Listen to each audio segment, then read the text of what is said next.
그러면 어쨌든 단독주택이나 이런 것들의 활용도가 굉장히 높아지는 거죠.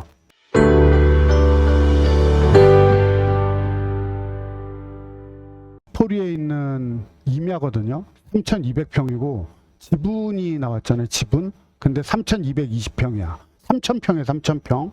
근데 보니까 지분은 도로가 지분인 거예요. 도로가 지분이고 본필지는 이렇게 돼 있는 거예요. 그러니까 실제로는 지분이 아닌 거죠. 약 3,000평이 나온 거고 이렇게 생겼습니다. 이렇게 생겼죠. 그냥 뭐 땅 모양은 이렇습니다. 그리고 옆에 뭐가 있어 보이죠. 뭐가 있어 보이고 옆에 주택들도 좀 있어 보입니다. 전자지도 한번 볼게요. 이렇게 보니까 버들 저수지라는 데가 있고 로드뷰를 보니 요 땅이거든요. 여기 주택 같은 거 있죠. 요 땅이에요. 요 땅. 요 땅이고 이렇게 저수지가 이렇게 보이죠. 계산을 해봤더니 평당 24만 원이에요. 24만 원. 3,000평에 7억 9천이니까 34평당 24만 원.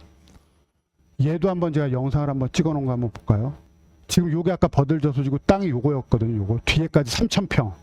물론 이제 이게 임야니까 임야를 개발하려면 임야를 개발할 뭐 경사도라든가 인목분수 이런 건 또 봐야겠지만 이렇게 생겼거든요. 요 땅이에요. 요 땅. 저수지가 있고 주택들 되게 많죠. 저수지가 있고 요렇게 생기고 이거 다 주택 아니에요. 여기 있는 애들. 요렇게가 경매 나온 거예요. 뒤에가. 여기 다 주택들 젖어 있죠. 그리고 3,000평이니까 요만큼 돼요. 여기까지 이렇게. 평당 24만 원. 지금 여기도 주택지를 만들다가 말았네요. 그죠? 그리고 여기 보니까 여기가 보통 평당 한 200만 원씩 팔리더라고요. 요렇게 이제 나온 게 한 200 정도 이렇게 나온다고 해요. 이 너무 싸죠? 너무 싼데 사실은 물론 이제 인허가 내용은 좀 검토를 한번 해봐야겠죠. 그 다음 제가 외도민, 내도민 얘기를 좀 하려고 그래요. 뭐 외도민은 외국인 도시민박은 이제 사람들 많이 하잖아요. 사실 지금 많이 하고 있어서 내도민에 대한 얘기로 좀 한번 관심을 좀 한번 가져보세요. 외국인 도시민박은 대상이 이렇게 되는 거예요. 주민이 직접 거주하고 있는 단독주택, 다가구주택, 연립주택 이렇게 되거든요. 그러니까 그 외도민을 하려면 본인이 거주를 해야 돼. 그죠? 그리고 위홈이라는 사이트를 통해서 하면 내국인도 받을 수가 있다고 그래요. 실증 특례하면서. 그래서 보시니까 외국인 도시민박에 내국인을 180일 받을 수가 있더라.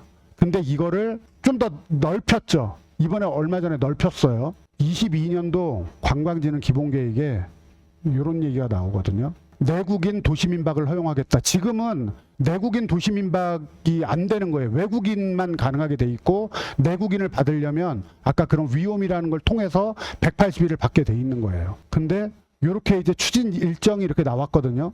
하면서 내국인 도시민박을 법적으로 허용하겠다. 이렇게 얘기를 했습니다. 23년 7월에도 경제정책 방향 하면서 지방에 가능할 수 있게 하겠다고 이렇게 얘기를 하거든요. 지방. 그래서 저희가 내국인 공유 숙박해가지고 연내 도입하겠다고 계속 나오고 실제로 우리 학원에서 이렇게 그 외도민을 이렇게 하시는 분이 있어요. 하시는 분이 있고 25년 1월 달에 경제정책 방향이 하나가 나왔는데 이제 내국인 도시민박을 제도화하겠다. 그리고 농어촌 민박 운영 요건을 완화하겠다. 이렇게 나오는 겁니다. 내국인 도시민박이라는 얘기는 결국은 수도권에다가 단독주택이나 이런 거를 사서 내국인을 위한 숙박시설이 허용된다는 얘기예요. 여태까지 외국인만 가능했는데 그러면 어쨌든 단독주택이나 이런 것들의 활용도가 굉장히 높아지는 거죠. 이게 중소벤처기업부에서 하는 규제 샌드박스인데요.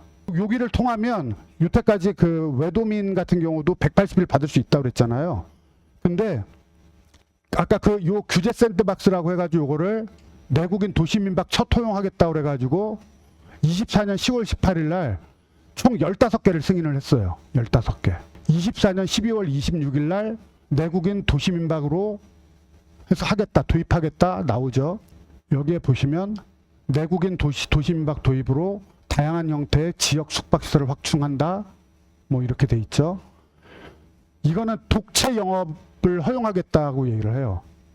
건축물 입지 면적 제한이나 법인대 이런 거 하고 영업일수 제한하겠다. 뭐 이렇게 돼 있는데 24년 12월 26일 날 관광시장 안정화 대책에 내도민 관련된 자료가 나왔는데 아까 외도민 같은 경우는 외국인 도시민박 같은 경우는 주인이 직접 거주를 했어야 됐죠. 그죠? 주인이 직접 거주했어야 됐는데 여기는 이렇게 돼 있는 거예요. 관광진흥법상 외국인만 가능한 도시민박을 내국인에게도 하는데 독채 영업을 허용하겠다. 주인이 거기 거주를 안 해도 된다는 거예요. 이게 큰 혜택인 거죠. 법인이나 임대사업자는 불허하고 뭐 오피스텔에서는 안 되고 뭐 이렇게 좀 돼 있다고 하네요. 내국인 도시민박이 이제는 가시화가 될 거다. 앞으로 그 내국인 도시민박 관련된 아마 강의들도 많이 열릴 거라고 좀 보고 있어요. 그래서 그 우리가 이제 강의 시간에 이제 외도민 얘기를 좀 많이 했는데 이제는 내도민으로 바뀐다. 내도민으로. 우리나라에서 외국인만 하면 장사가 안 됐으니까 내국인을 180일 밖에 한 거였잖아요. 외도민에서. 근데 이제는 내국인 전용할 수 있으니까 그 서울에서 숙박시설로 내도민 하는 게 되게 큰 혜택이 있을 거다. 이렇게 보시면 숙박제도 개선 TFT를 운영을 하고 있고요. 지금. 문체부, 복지부, 농림식품 해가지고 같이 이렇게 좀 푼다고 하고 있거든요. 외도민의 내국인 숙박은 불법. 내국인 가능 180일, 독채 영업 가능, 실거주 안 해도 된다. 이게 내도민에 대한 적이고요. 이런 단독주택들 되게 많거든요. 단독주택들이 이게 서울의 단독주택인데 50%의 낙찰이 되잖아요. 이런 류의 것들이 되게 많습니다. 동대문 단독주택이거든요. 42%. 그럼 이런 거를 내가 해서 뭐 할 수도 있겠죠.